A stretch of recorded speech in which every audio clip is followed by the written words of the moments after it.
Temizledin mi? Yok daha kerçeği. Sırtımı değil lan kavat! Yani Bilucan, Memo'yu temizledin mi? Ha yok. Memo dedi ki Ne dedi? benim babamı sen vurdurmuşsun. Ben mi? Ha sen.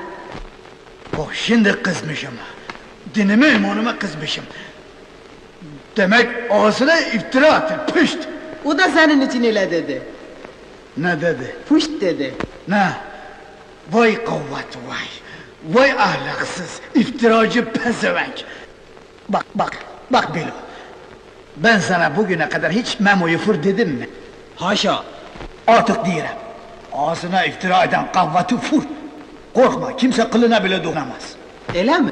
Tabii, senin arkanda kim var? Kim var? Ben, Mahoan! Hem seni sefillikten de kurtaracağım. 500 pangorat vereceğim. Bulgur da vereceğim, et de vereceğim. Tamam mı?